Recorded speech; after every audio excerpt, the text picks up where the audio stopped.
this is the thing. It's our responsibility to be educated about what happens. We can't plead ignorance like the Nuremberg trials taught us. Hillary Clinton is evil, and Islam is evil. Not every Muslim, again I say it's Sunni Islam, but Islam is evil. If you're a Christian and you don't think Islam is evil, you're either ignorant or in heresy. I would say you have to vote for Trump if you don't want a bunch of international wars and you don't want continued corruption. Because why is all the major political families, all the 1% against Trump?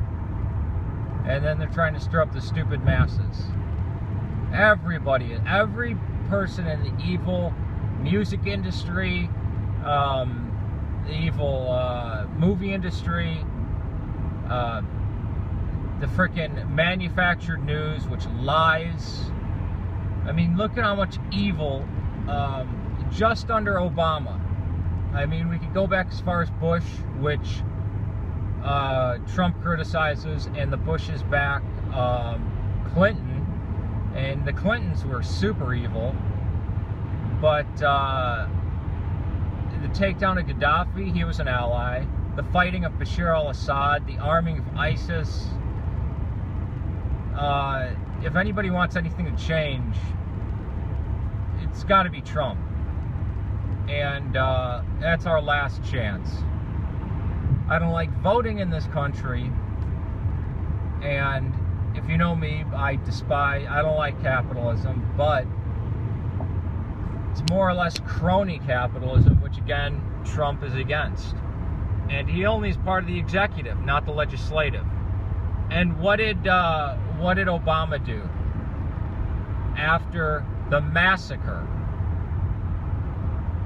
He got on gun control. He made it a friggin' political issue 3 sentences in.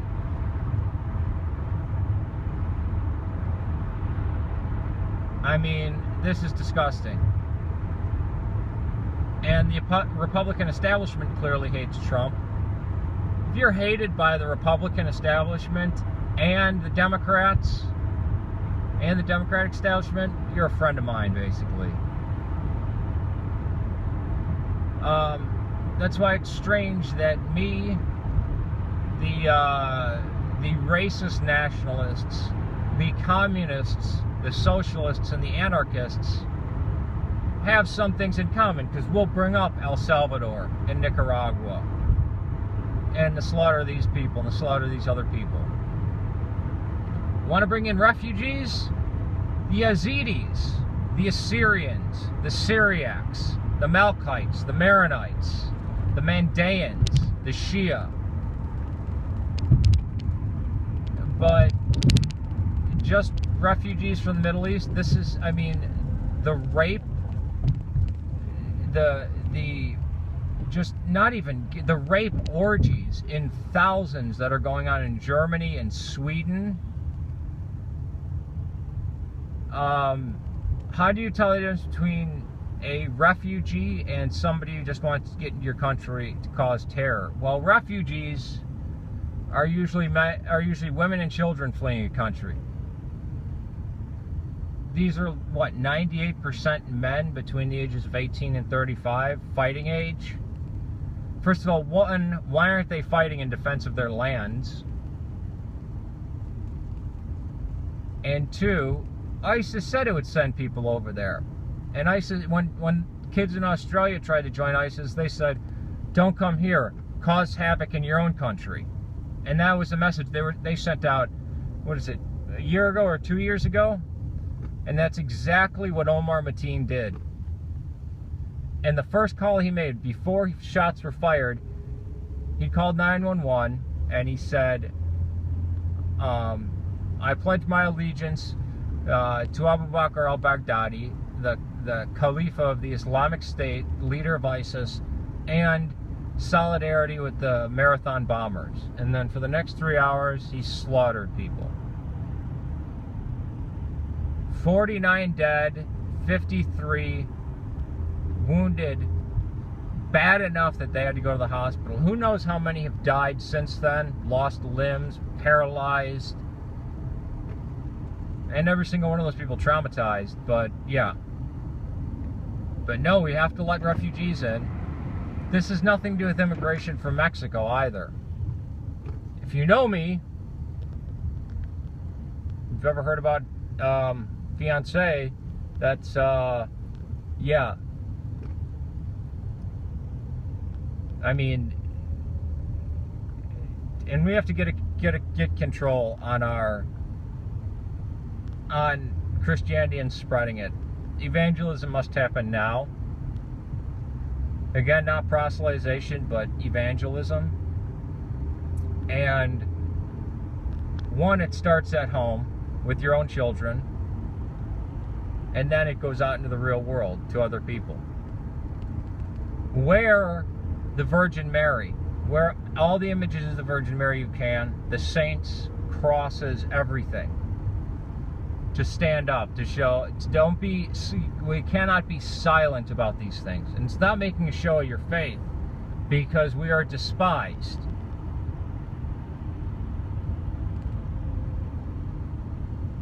Show that we exist.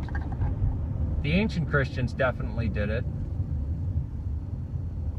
That's one great way to evangelize. Wear crosses. Wear t-shirts and stuff like that. Because, oh, that's what Mexicans do. No, that's what people in all Catholic countries do. Brazil, everywhere. If you don't like the Virgin Guadalupe, get shirts offline with Orthodox images. Or even, you know, if you're Catholic saints. Those bracelets that you always see me wear in the videos, those. Buy those. Put a statue of the Virgin Mary outside your house. And yes, we can have statues of the Virgin Mary. We don't reverence them and use them in Orthodox churches, but we can have them. And I would never disrespect a statue of the Virgin Mary or any saint. That's a separate issue. All right, peace to you. This is kind of a multifaceted message, because if we can't do anything over there, we definitely can do something in our own countries, and while we still have the freedom. And atheism is helping cripple us, because it's sapping our culture, our connection with our ancestors, our culture, our traditions, our way of life into blah, and mixing every religion into the category of the Westboro Baptist Church, which I wouldn't even call religion. It's just a crazy family that, you know, uses, and Sunni Islam. And what happened after the massacre? 2 days after, things like BuzzFeed and everything came up, Islamophobia. Really? Is that the most concern? How many people were killed in reaction to Omar Mateen's massacre of people? If somebody went in and massacred 49 people in a mosque and injured another 53, you'd be, I mean, every city would have massive protests. And there'd be bloody consequences to pay. Kill a bunch of homosexuals, and it doesn't matter that there were homosexuals. Just a bunch of people doing nothing to undermine anything. Just dancing in a nightclub in Florida, and they get massacred.